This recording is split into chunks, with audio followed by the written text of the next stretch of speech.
श्रीमद्भागवत महापुराण अथ त्रिंशो अध्याय। श्री कृष्ण के विरह में गोपियों की दशा। श्री सुखदेव जी कहते हैं, परीक्षित, भगवान सहसा अंतर्धान हो गए। उन्हें न देखकर ब्रज युवतियों की वैसी ही दशा हो गई जैसे यूथपति गजराज के बिना हथनियों की होती है।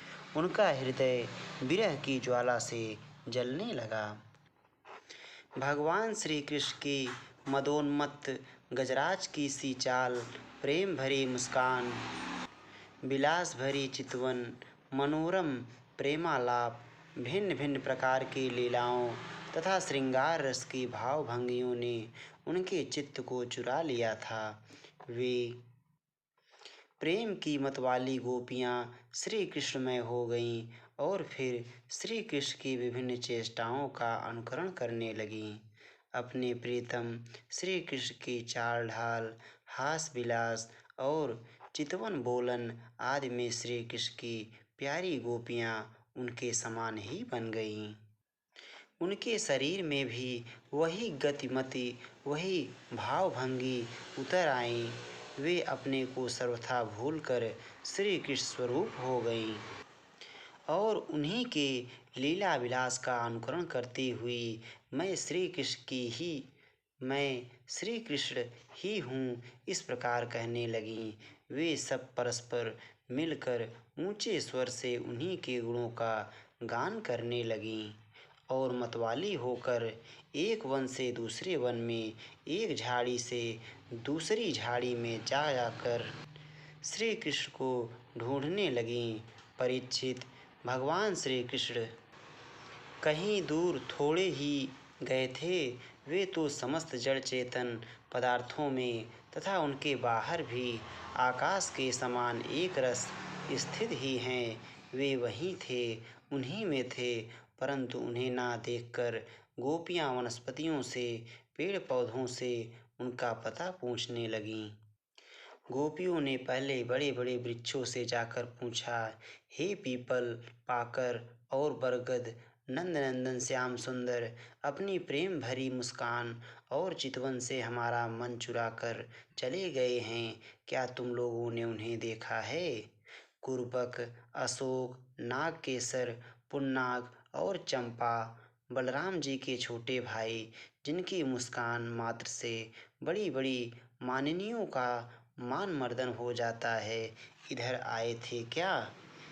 अब उन्होंने स्त्री जाति के पौधों से कहा, बहन तुलसी, तुम्हारा हृदय तो बड़ा कोमल है, तुम तो सभी लोगों का कल्याण चाहती हो।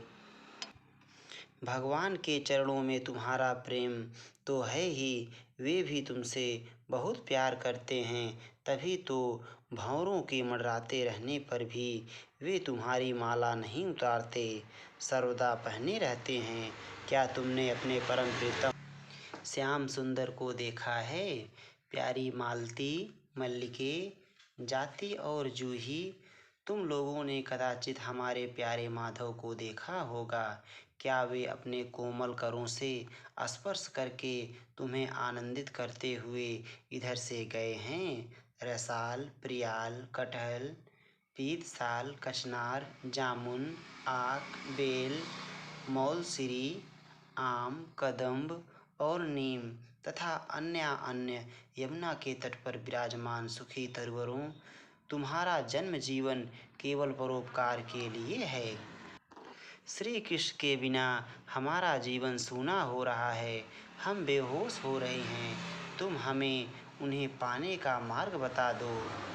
भगवान की प्रेयसी पृथ्वी देवी, तुमने ऐसी कौन सी तपस्या की है कि श्री कृष्ण के चरण कमलों का स्पर्श प्राप्त करके तुम आनंद से भर रही हो और तृणलता आदि के रूप में अपना रोमांच प्रकट कर रही हो?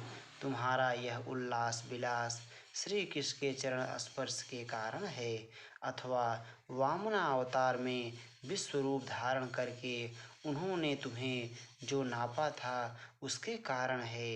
कहीं उनसे भी पहले वराह भगवान के अंग संग के कारण तो तुम्हारी यह दशा नहीं हो रही है?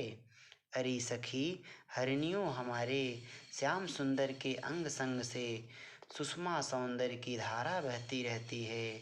वे कहूँ अपनी प्राण प्रिया के साथ तुम्हारे नयनों को परमानंद का दान करते हुए इधर से ही तो नहीं गए हैं।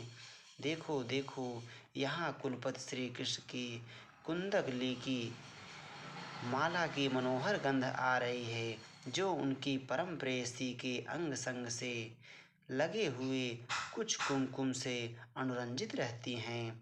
तरवरों, उनकी माला की तुलसी में ऐसी सुगंध है कि उसकी गंध के लोभी मतवाले भंवरे प्रत्येक क्षण उस पर मंडराते रहते हैं।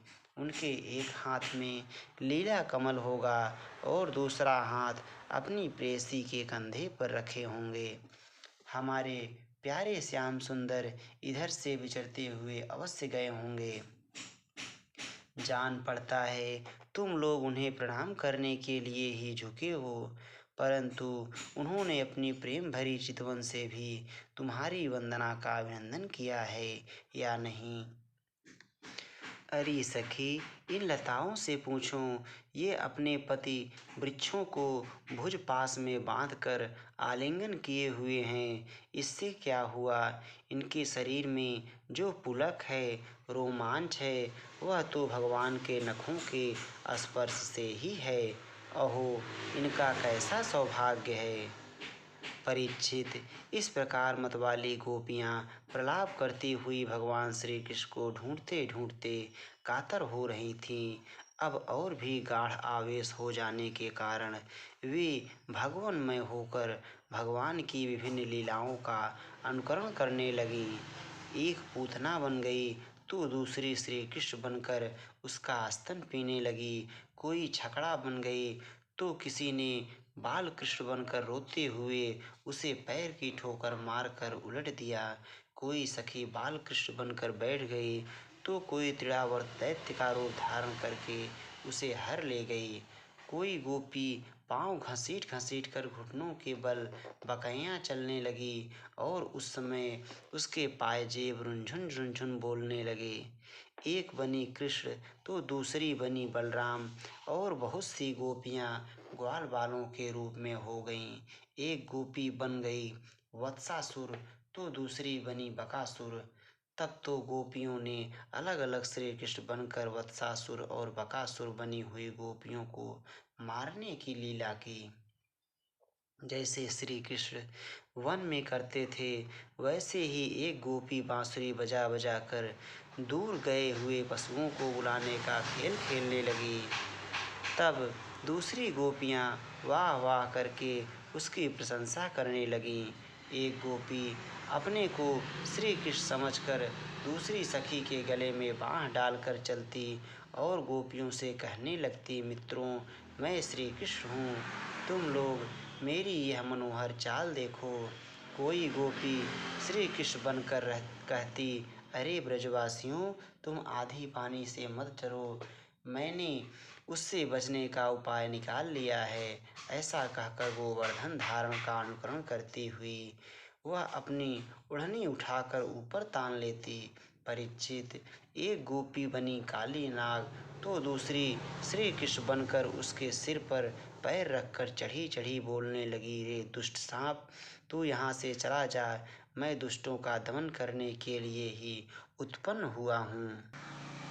इतने में ही एक गोपी बोली, अरे ग्वालों, देखो वन में बड़ी भयंकर आग लगी है, तुम लोग जल्दी से जल्दी अपनी आंखें मूंद लो, मैं अनायास ही तुम लोगों की रक्षा कर लूँगा। एक गोपी यशोदा बनी, दूसरी बनी श्री कृष्ण। यशोदा ने फूलों की माला से श्री कृष्ण को उखल में बांध दिया। अब वह श्री कृष्ण बनी हुई सुंदरी गोपी हाथों से मुंह ढककर भय की नकल करने लगी। परीक्षित, इस प्रकार लीला करते करते गोपियाँ वृंदावन के वृक्ष और लता आदि से फिर भी श्री कृष्ण का पता पूछने लगीं। इसी समय उन्होंने एक स्थान पर भगवान के चरण चिन्ह देखे।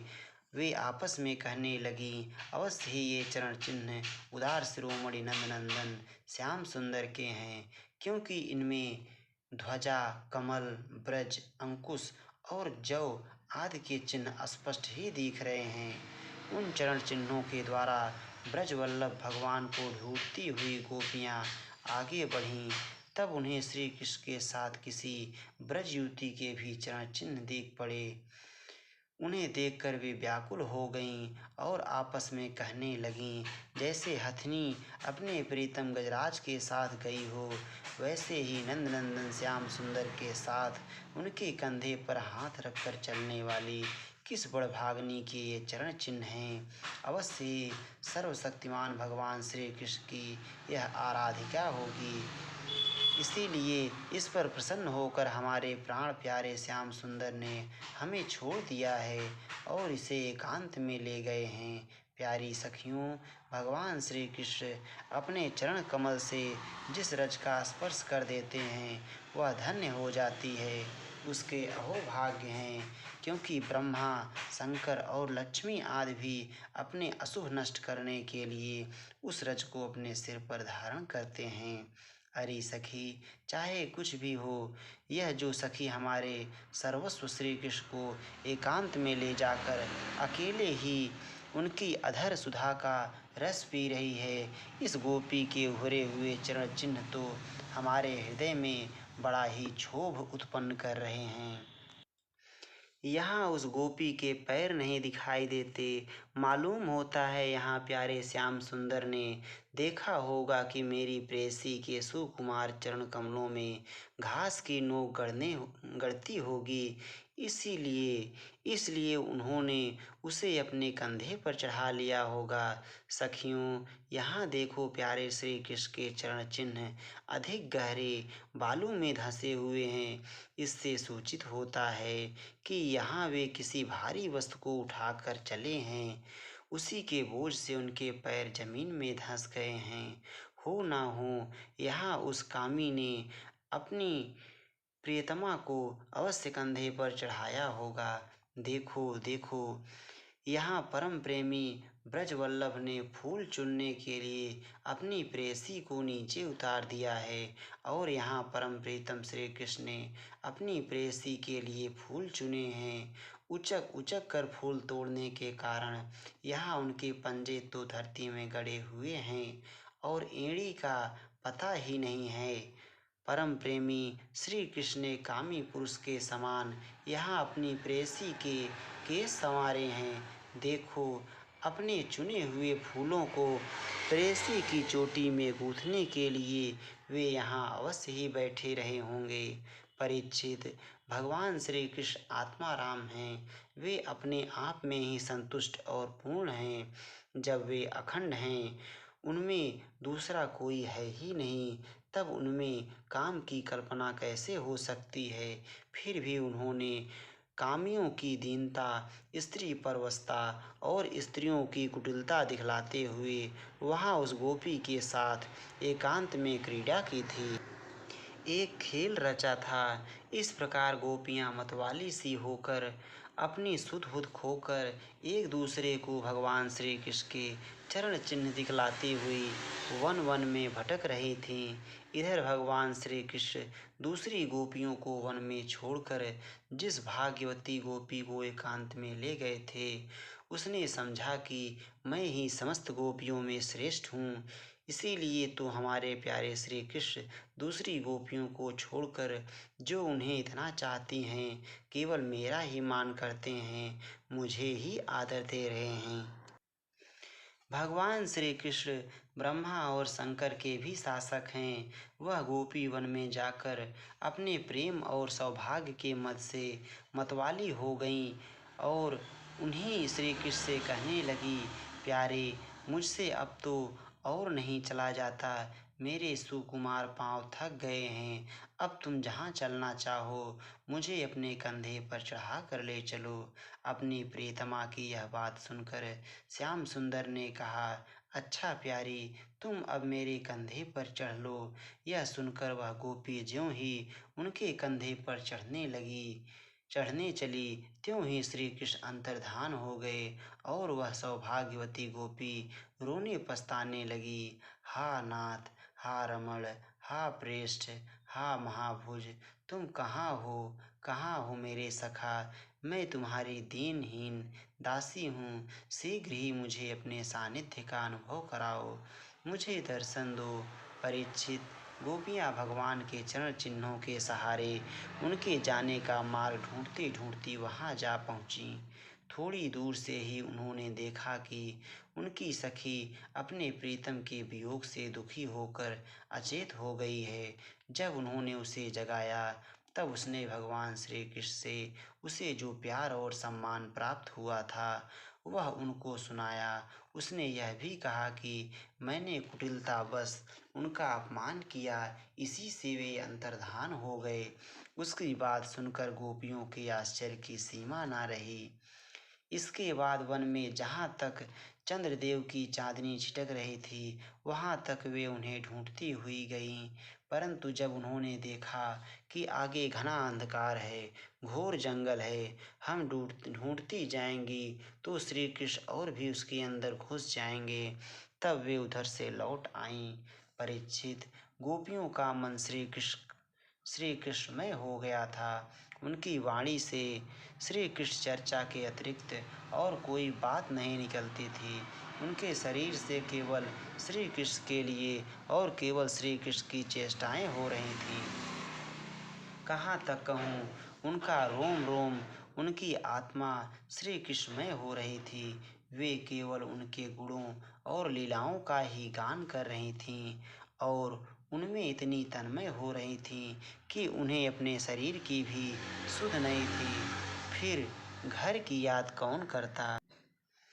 गोपियों का रोम रोम इस बात की प्रतीक्षा और आकांक्षा कर रहा था कि जल्दी से जल्दी श्री कृष्ण आएं। श्री कृष्ण की भावना में डूबी हुई गोपियां यमुना जी के पावन पुलिन पर रमण रेती में लौट आईं और एक साथ मिलकर श्री कृष्ण के गुणों का गान करने लगी। इस श्रीमद्भागवते महापुराणे पारमहंस्यां संहितायां दशमस्कन्धे पूर्वार्धे रासक्रीडायां कृष्णान्वेषणं नाम 30 श्री राधा वल्लभ लाल की जय।